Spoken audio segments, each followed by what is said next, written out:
Now, the thought of dying alone is often one of life's greatest fears. Now, volunteers who sit with terminally ill patients in their final days or hours say demand for their services is increasing. The Anne Robson Trust already works with several hospitals around the country to make sure patients are comforted and have companionship at the end of their lives, as Joe Black reports. On the ward with Sue and Carol at the Norfolk and Norwich hospital. They are butterfly volunteers, people who give up their time to provide companionship for patients in their final days and hours of life. With clinical staff on busy hospital wards caring for multiple patients, this service aims to support people who have no family at all or whose relatives can visit but can't always stay for long periods of time. It's very rewarding. I just wanted to give something back, but actually you get far more in return than you ever give.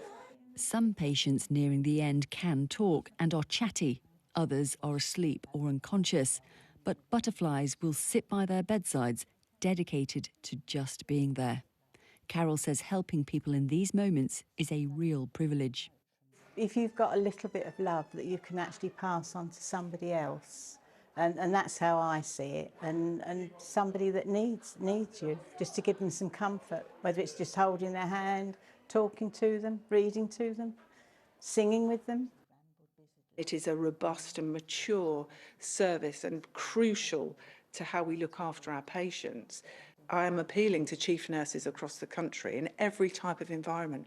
You need this service. It is essential for patients and families, and nobody should ever be left on a ward in a side room waiting for somebody to sit with them in their last hours of need. It's the last contribution we can make for that patient. Peter Harrison from Norfolk lost his wife Christine last April. She was 75, a mother, a grandmother and a former teacher. In 2017, she was diagnosed with progressive supranuclear palsy, a neurological condition affecting movement, vision and speech. Last year, she suffered a stroke and was admitted to the Norfolk and Norwich.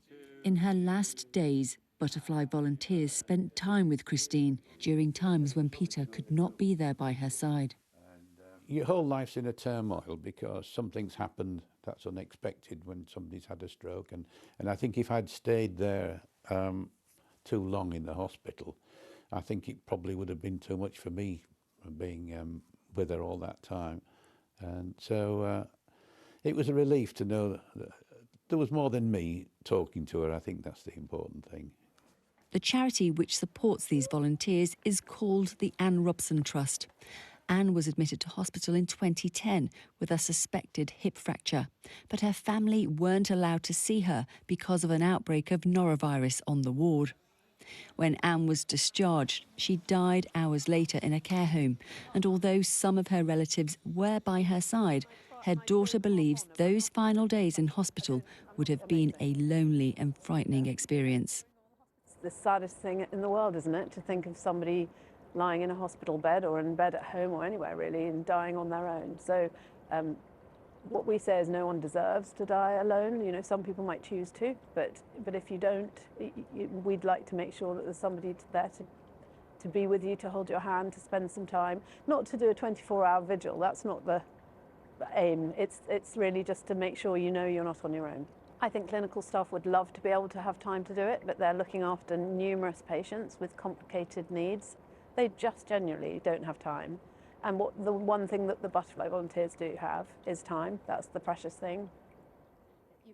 Although end-of-life volunteers are not a new idea, Liz set up this trust as a useful resource for hospital staff, volunteers, patients and their families, a network or community of like-minded people.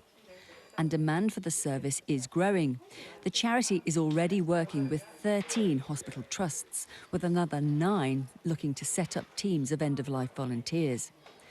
Many of us fear that one day our loved ones and even ourselves could end up dying alone. These volunteers have already helped thousands of people, and they hope to offer comfort to many more. Joe Black, BBC News. They're doing a brilliant job. 7 minutes past 9.